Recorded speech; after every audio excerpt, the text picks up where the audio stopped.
We love the college football conversation with Steve Deace from Michigan Podcast. So we encourage you to head on over there, check out his platform right here on YouTube, Michigan Podcast, and on your favorite audio platform. We're through 2 weeks, Steve. Good to see you. And the college football has been mighty interesting and possibly some openings for some teams that we didn't necessarily see drifting into the college football playoff conversation. Maybe the most impactful game that had to put maybe a bit of a smirk on your face occurred in the Horseshoe in Columbus this past weekend. Yeah, I mean, I don't really know what to make of it other than through 2 weeks, we have seen Ohio State just cannot, on the defensive end, stand up at the point of attack. And I'm not sure how much of that is personnel, how much of it is scheme. I mean, the Buckeyes had their worst scoring defense in school history last year, but a lot of that was because of a porous secondary, as we saw in the national championship game, or really because of a base defense and putting a linebacker on Devontae Smith for 60 minutes. In this case, though, it's, I think, more worrisome because the weakness that Ohio State showed defensively a year ago, Mark, there's just not a lot of teams in our league that are really built to exploit that, particularly at a pace that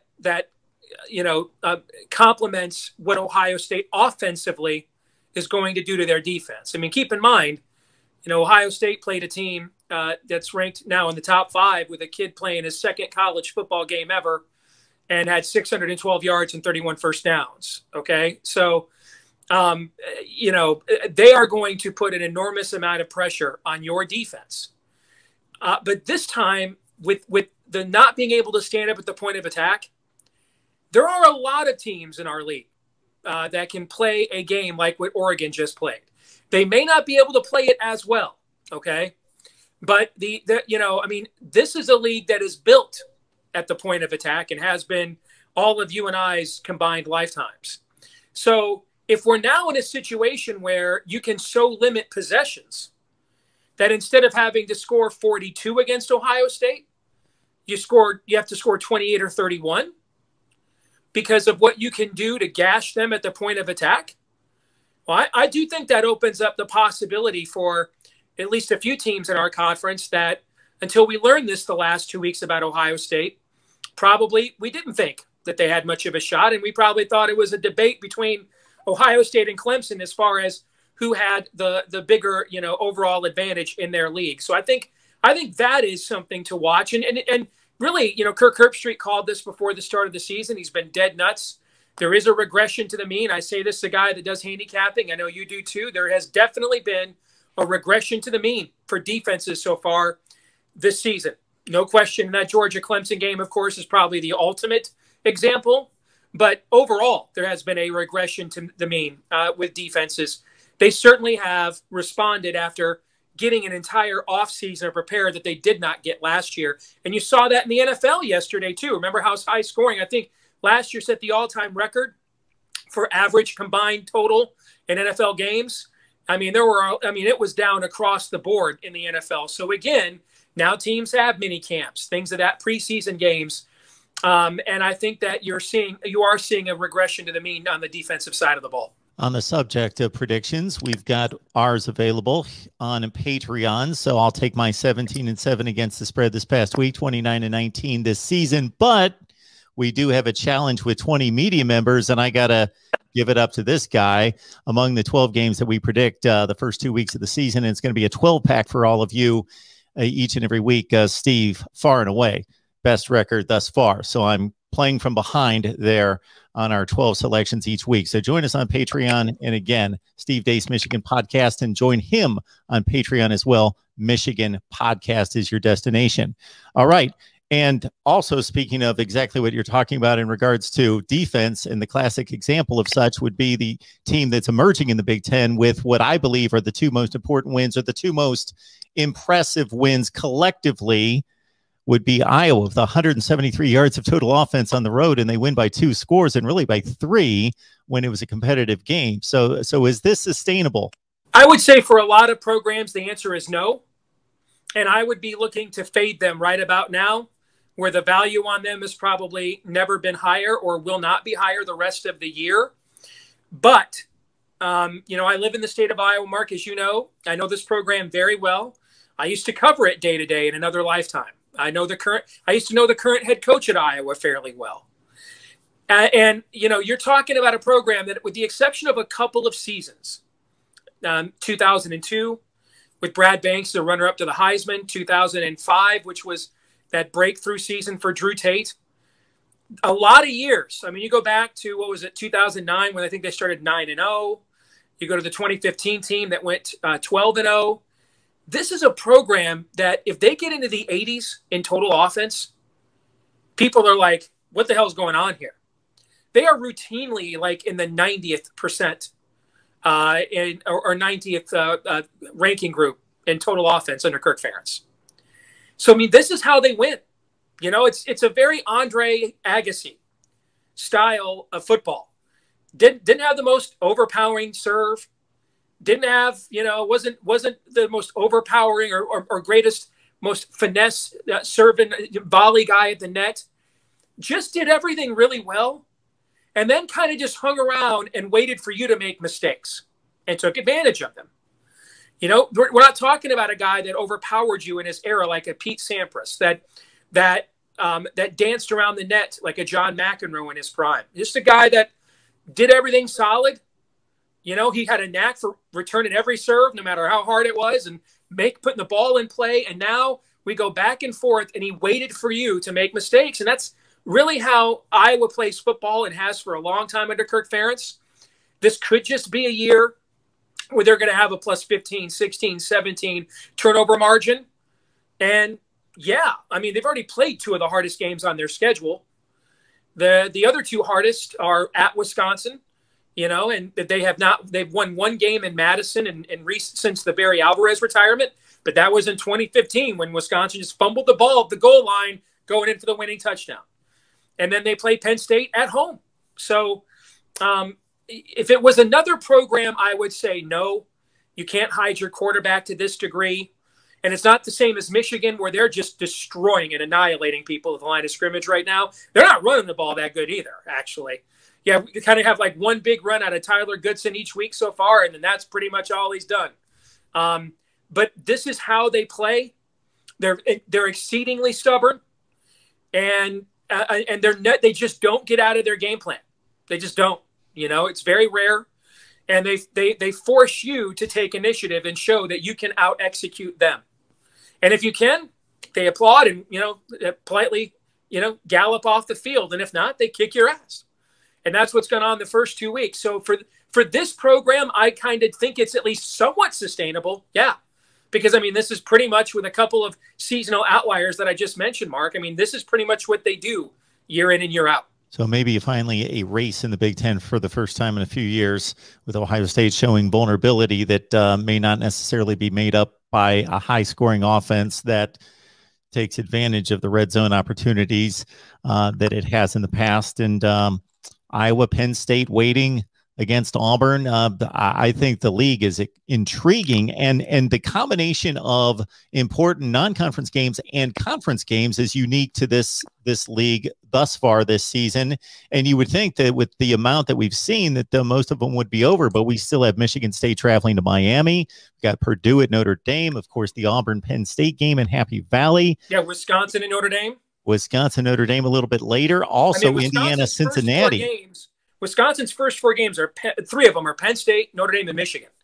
Three of like the six winningest programs of all time. I don't know if anybody's done that like ever, to start a season, or at least not in the modern era, post, freshman eligibility and 11 game seasons in 1971. I'll guarantee no one's done it since then, but so, Wisconsin's early schedule is no joke. So while you look at Ohio State's loss as possibly being the thing that's going to undermine the Big Ten, if there's a tiebreaker situation with Oregon and Ohio State as conference champions, if you look over the breadth of the results, 5-2 against the Power Five, pretty substantial that they've held serve against everybody else in the Big Ten. Again, a number of teams that still have big non-conference games. I really like this Michigan State game going to Miami. I'm intrigued by that.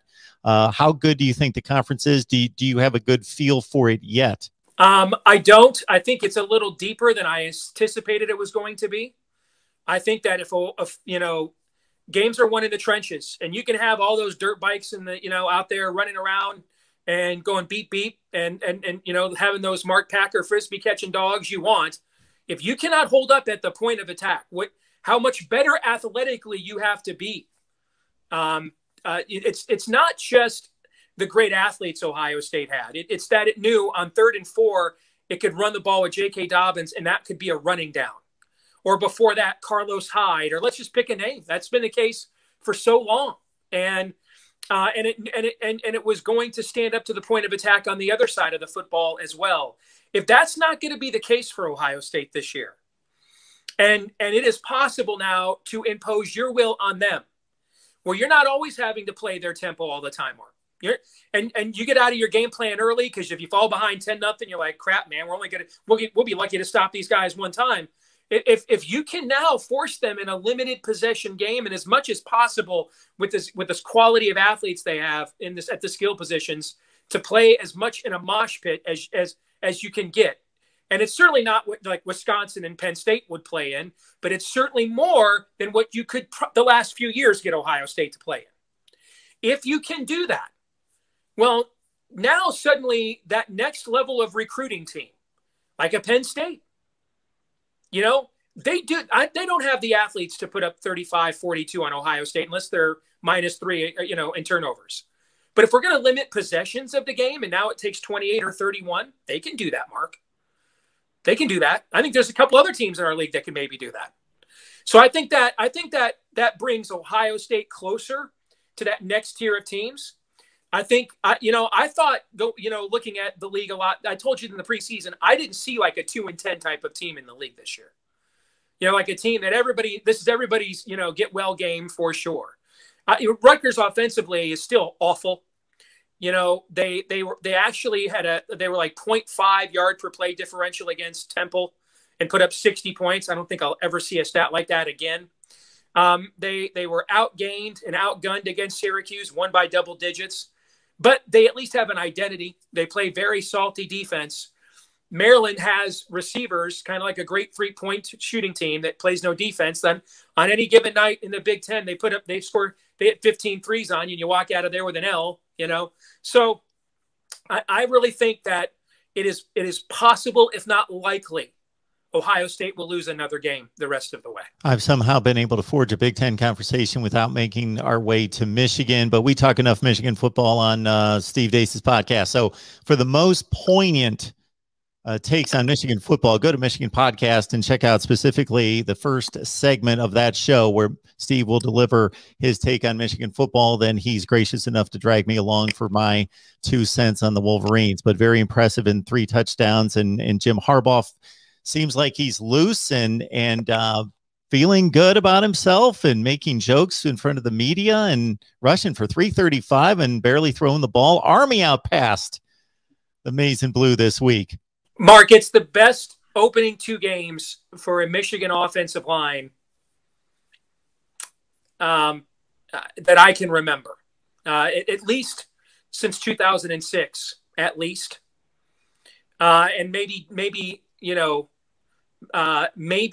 even earlier, because they were throwing the ball a lot earlier in the game in that season. I mean, this is if this is some old school stuff with with a new school look.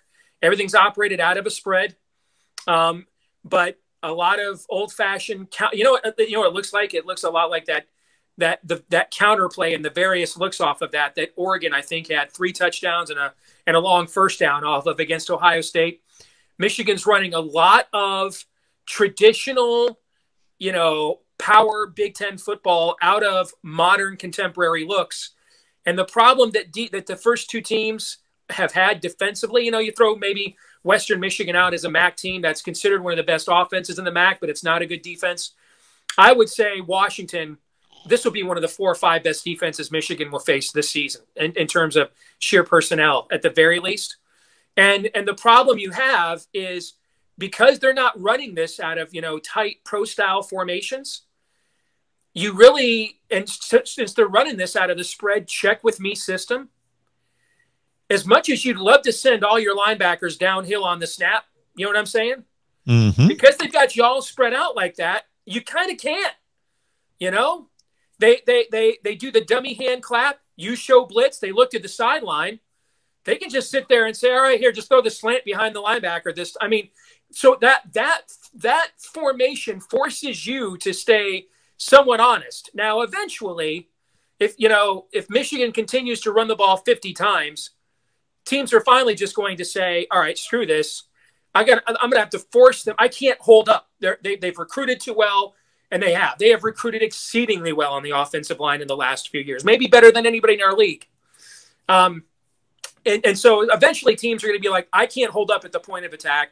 So whoever's playing quarterback, Cade McNamara, J.J. McCarthy, Mark Rogers, I just can't sit here and let them get 6 yards of play on me on the ground and bleed the clock like we just did against Washington. So eventually, and I could see like that game against Wisconsin in a couple of weeks being the one. Rutgers will probably try this too, but they don't have the offensive firepower that even if it works a few times to keep up. So I could see Wisconsin saying, all right, we're going to just completely sell out here.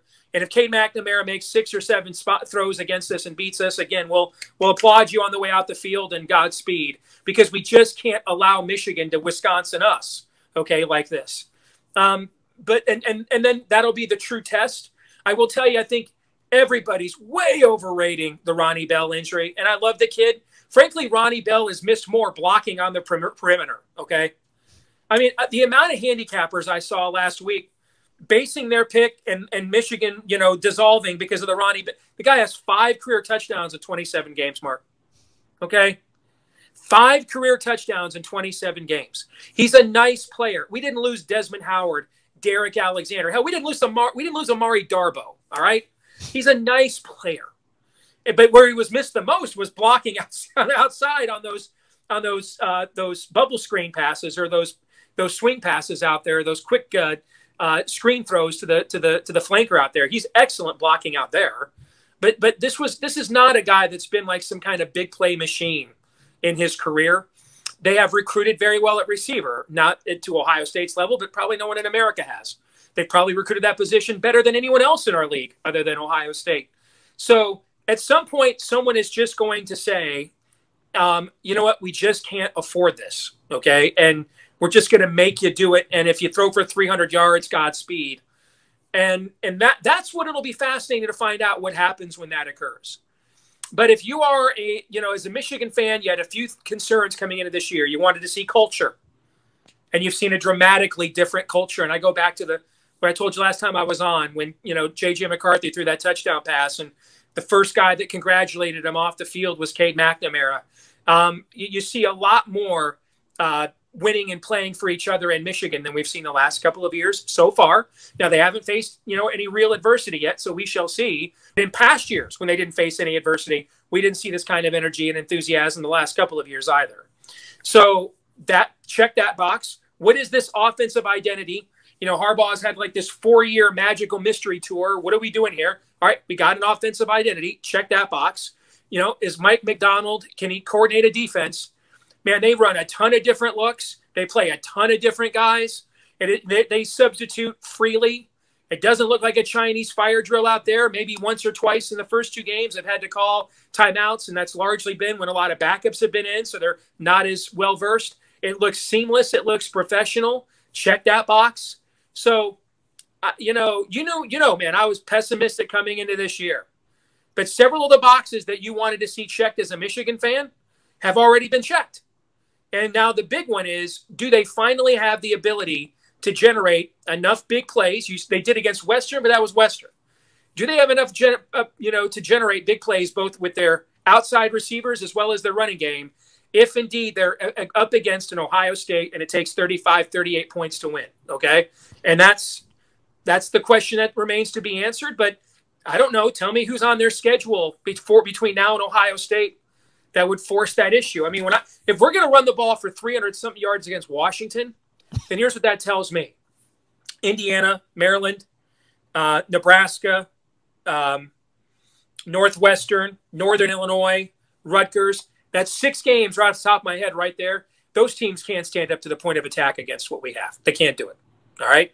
So then I would say Michigan State can't either, but that's a rivalry game and it's in East Lansing. So throw that out. Who the hell knows what happens? You know, but you're at 2-0 right now. If you win the 6 games I just mentioned, that's 8. All right. So, you know, and now it comes down to Michigan State, Penn State, Wisconsin. Ohio State's a completely different animal right now for Michigan. But those 3 games, you know, can Cade McNamara make the 4 and 5 throws that win you those games? Like the 2 or 3 throws that Shea Patterson made in East Lansing in 2018, for example. All right. Can you do that? All right. And if you can, you're looking at a team that can make a New Year's Six bowl. If not, you're looking at probably an 8-14. But you know what? Going into the year, I really thought 5 and 7 and 6 and 6 were possibilities. Now I don't. And for a team that may be feeling a little bit too good about themselves at 2-0, the tonic, this may do the trick for incentive this week, is that Rocky Lombardi, Michigan State quarterback who torched them last year, is coming to town with a Northern Illinois uniform on. Yeah, this is a really young team, and they're playing a lot of young guys. A lot of guys with freshman eligibility, either that are freshmen or red shirts, or I guess we'll call them super freshmen because they, you know, last year didn't count. These aren't, you know, and so many guys are playing that I'm not so much concerned about the getting high and mighty factor with young talented teams, because they do tend to be hungry. I always go back to that 2014 Ohio State team. The next year, you all brought everybody back, and they really just never, until the very end of the year when they played us, they never really looked like the team all year long that we thought they should have been, given the amount of pros that Ohio State brought back on that team. It's just human nature to not be as hungry when you've already achieved something, right? So I would be more concerned about that if this ends up being a 9-3, 10-2 Michigan team. And then if that's the case, with the amount of guys we would bring back, we would be a preseason top 10 team next year. And that's when you start, I think, to get concerned about that. And that, if you know the long history of post Bo Schembechler football at Michigan, it's more often than not, when they're rated highly, that what you're talking about becomes an issue. And then seasons like this one that they weren't, that they overachieve. And I think I gave you the stat, you know, the last 9 times Michigan was not ranked in the preseason AP poll, 5 of them, they finished 12 or higher in the final AP poll. Now, you are the pessimist, but had gone with the boomer bust theory for this year, and we talked about that several times. I stayed in the safe prediction zone of this is a good football team that's running into a difficult schedule, and there's a certain vibe that's not real good around the program. It equals 7 and 5 for me. So if they passed that point of convincing you that the boom is on, or do you need to see that maybe against a Wisconsin? I want to see. I was telling my son the other day, he's a freshman in high school.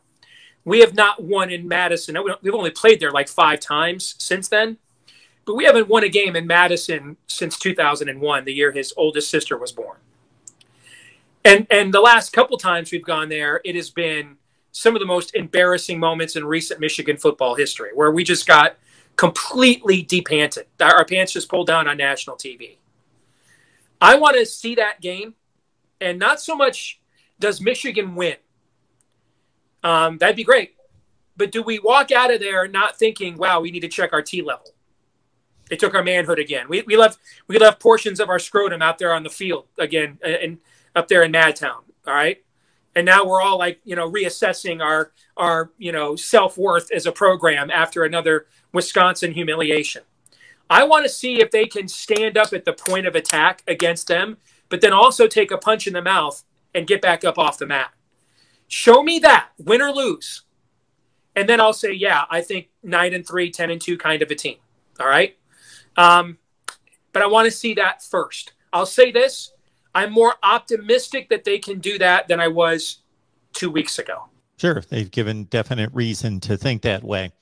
Steve Days here from Michigan Podcast. If you like the audio, go to your favorite audio platform. If you like the video, keep it right here on YouTube and just search Michigan Podcast. Maybe one of the most significant plays of the weekend was not a scoring play or a winning play, but it was And I even say this with some hesitancy because we don't know how good this player is and don't know how good in comparison the player to replace him is. But Haynes King went down as the starting quarterback at Texas A&M, replaced by Zach Calzada, a guy that challenged him right down to the wire for the starting job. They barely get by at Colorado 10-7, and then they look forward this season, apparently with Zach Calzada taking the reins as the starting quarterback, a team that you really liked, and I did as well, being a main challenger to Alabama. Yeah, I heard today that it looks like he's not going to be back until at least mid-October, right? Is what I had heard. So if it's right around there, I mean, they're not going to have his first game be Alabama. You're not going to do that. Especially if you haven't lost any other games, because you've still got some challenging games down the stretch, like LSU, for example, Ole Miss. It's still, a very difficult division. So I watched a lot of that game, actually, because the Iowa State game just wasn't competitive in the second half. So I watched a lot of that game. And, I mean, A&M's defense is legit. I mean, there are numerous pros.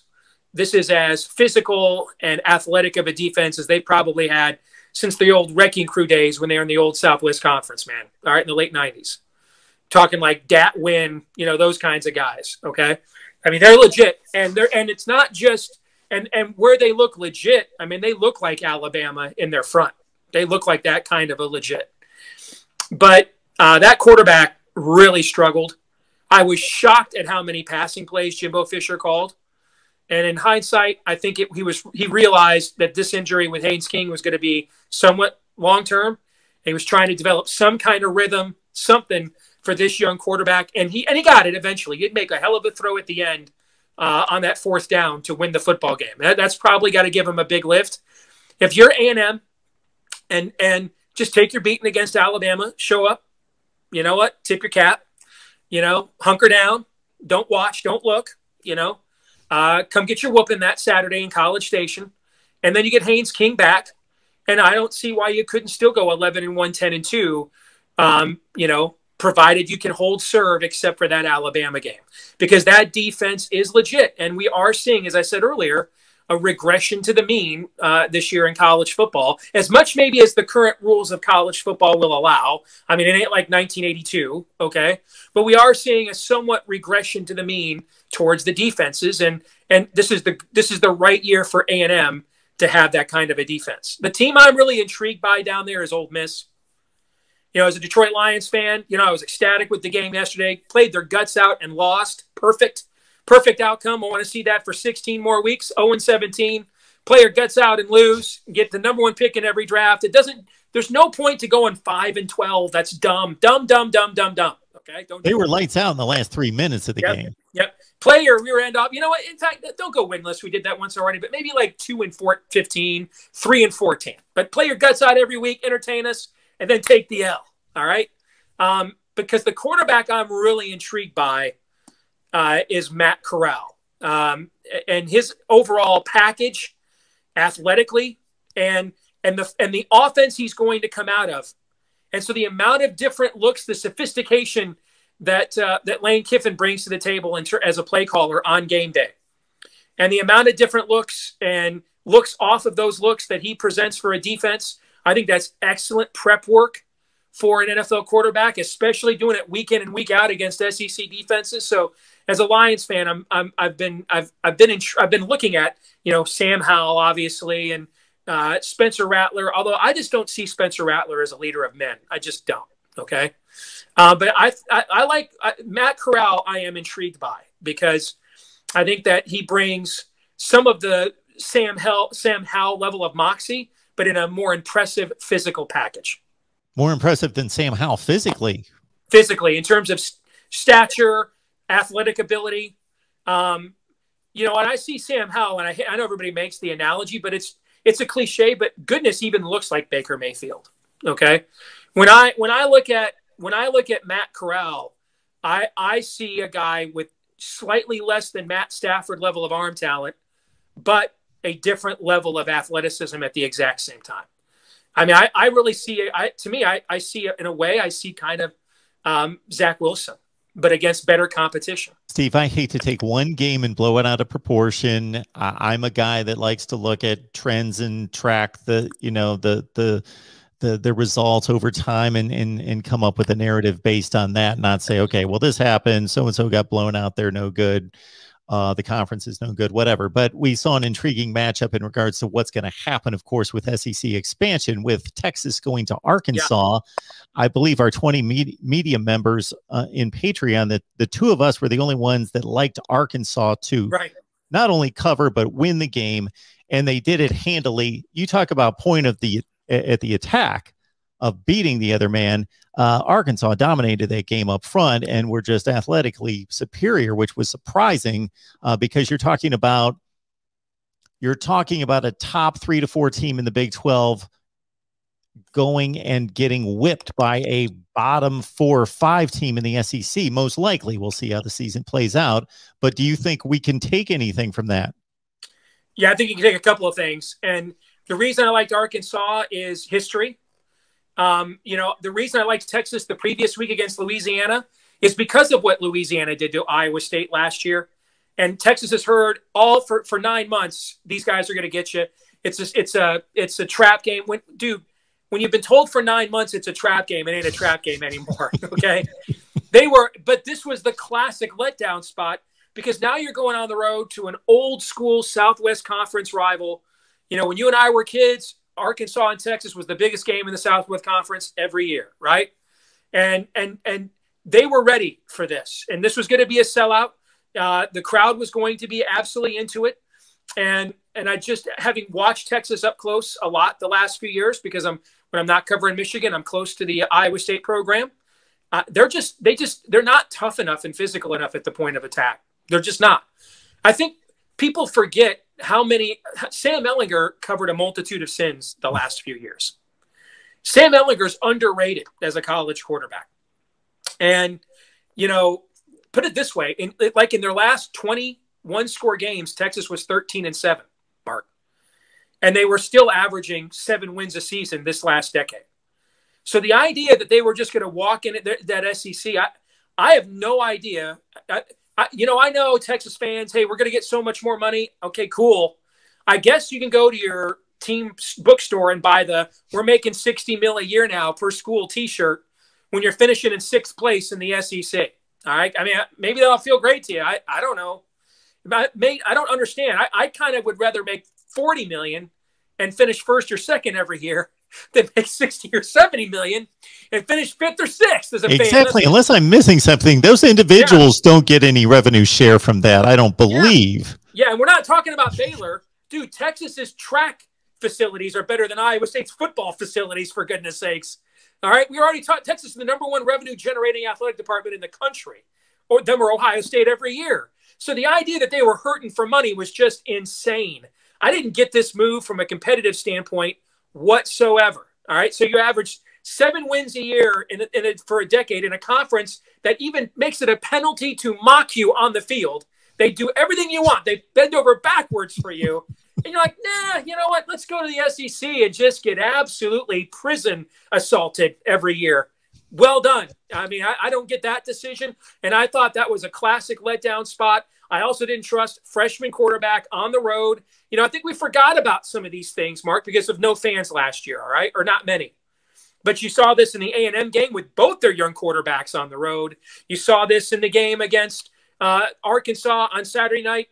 Just the idea that you can we recruit better than you, so let's throw a quarterback out there that's never started. This was Washington played its first road game against us on Saturday night. It was that program's first road game in 658 days. They didn't play any road games last year because of COVID suspensions. It's not easy, right, for guys that have never faced this before to go out there and face this monstrous, drunk, boisterous, in-your-grill crowd. All right, that's why what Oregon did is even more impressive, actually. You know, it is not easy to do that if you have never done it or faced it before. And so I also didn't think the Sark hire. I don't know why he's such a. Tell me why he's an upgrade over Tom Herman. Can you explain that to me? So he knows, hey, when Ohio State puts a linebacker on the Heisman Trophy receiver, throw the ball to him. That's brilliant. I mean, goodness, I couldn't have figured that out on my NCAA football 13. You're right. Hey, when the linebacker's on the fast guy, when the slow white guy is on the fast wide receiver, throw it to the fast wide receiver. It takes a genius to come up with that. I didn't understand the hire. I don't understand the decision. Texas it's a weird program in that it has everything and it's still not content to accept it. Texas is a program that refuses to take yes for an answer. They don't want to take the W. And now, they'll be taking more L's when they go to the SEC here soon. I made the same point about Sark's hiring at Texas, just considering that his predecessors and his successors at both Washington and USC performed better than he did. Yeah. And unless he's, the magic fairy dust from Nick Saban is rubbed off on him, otherwise I didn't get the hire for a school that was, so quick to let Tom Herman go. They're going to play Texas A&M every year. They're going to make it so they play A&M every year, Alabama every year, and Oklahoma every year. All right? That's going to happen every single year. They'll come up with some alignment or some schedule. There's no way they're not having Texas and Alabama play every year. Like the Big Ten's never having Michigan and Penn State not play every year. The two largest living alumni bodies in the world, they're going to play every year. No matter how many teams are in the league or what the divisional alignment is, or not one, there will always be a Michigan-Penn State game every friggin' year. There's going to be Texas-Alabama every year. There's going to be Texas A&M every year. There's going to be Texas-Oklahoma every year. Every year, you're playing those three teams. And that's before we then fill out the rest of the schedule. You know what, man? It's all yours. Here's the irony, though. Because of what the Big 12 just did, those guys are all going to make less money, but they're going to retain their autonomous Power 5 status. Do not be freaking shocked at all, because I do think we'll end up now that things are settling down and there's no more expansion. I think you will see by the middle of next year that some variation of the original playoff expansion 12 team will actually go ahead and take place. It may be tweaked a little bit here or there, but some variation of that will be. And I think it'll start 2025 at the latest, at the absolute latest. Don't be friggin' shocked if Iowa State, Cincinnati, Oklahoma State, if those kinds of teams make that 12-team playoff before Texas does. Yeah, it's a fair point when you look at scheduling, obviously, and what those schools have been able to accomplish recently. You give me strength of schedule all you want, but you can't put a 7-5 Texas in there against a one-loss Big 12 champion. No way that's going to ever happen in a million friggin' years. And those are and Texas is going to have more 7-5 seasons than it probably thinks. And so to stay on this same track, but on the other side of the equation going forward with the SEC taking on Texas, Oklahoma, of course, it was just announced here last week, BYU, UCF, Houston, Cincinnati to the Big 12. This is something that I somewhat predicted in the hours just after the announcement of Texas and Oklahoma to the SEC, that for the Big 12 to survive, they would have to take a 4-pack from the American Conference, and obviously none of those individual schools would go for that deal to jump on a sinking ship. But if they were able to tie 4 of them together, that they could save the conference. So my thought is the Big 12 still a Power 5 conference with those 4 on board in your estimation? And are those the 4 that they should have selected? I think they should actually select more. If I were the Big 12, what I would do is I would disintegrate the group of 5. So I would take its most. I would actually go to 16. I'd take Boise State, and then I'd take a service academy. And here's why I would take a service academy. Because I want political protection. You guys want to, if the Big Ten, if this alliance comes in and tries to strip me of Power 5 status, we've got West Point, the Air Force Academy, the Naval Academy in our league. I'm marching right up to the U.S. Congress and saying, this looks like an antitrust exemption to me, or violation to me. You guys want to do that to one of your own service accounts? You see what I'm saying? That's what I would do. Sure. I would go to at least 16. I would maybe even take 4 more. And what I would force the group of 5 to do is basically relegate itself, that the overall talent level or the overall prestige level there, that they're better off just kind of playing like a wholly separate division amongst themselves. That there is no American anymore, Mountain West anymore. That's what I would do if I was the Big 12. I would drain the vein of the group of five. Boise State, a service academy. I'd look at San Diego State to get into Southern California from a recruiting standpoint, and one more, and I might add four more, and then really make it so that the group of five isn't another set of conferences. It's really its own relegation, its own thing, so that they can't that I now have completely drained that next level of its most valuable assets. Now they've basically taken on 4 mid-level Power 5 type programs, so they haven't upgraded to any type of replacement for elite teams to take on the other 4 leagues. Monster basketball league, Mark. Don't forget that. Now, basketball doesn't drive revenue like football does. We know that. However, $1 billion is a hell of a lot of money, Mark. All right, you're adding teams that have a lot of traditional success. San Diego State is a top 10 or 15 program in the basketball in the country the last few years. BYU's had a lot of basketball success. Cincinnati's had a lot of basketball success. You're already retaining a good basketball league, even without Texas and Oklahoma. You're already retaining a good league. Now you're adding. That's the other thing I'd be thinking about is, Houston just went to the Final Four. I don't know, man. If we're not gonna compete for the national championship in football every year, I wouldn't mind if the consolation prize is, let's split up that that as much of that $1 billion in the NCAA tournament every year amongst ourselves as we can. That ain't a bad consolation prize, brother. That's a lot of money too. Steve Deace, Michigan Podcast. You got to check out his work right there. Again, you can do it right here on YouTube or on your favorite audio platform. Steve, we always appreciate the solid college football conversation. You got it, brother. Take care and go Blue.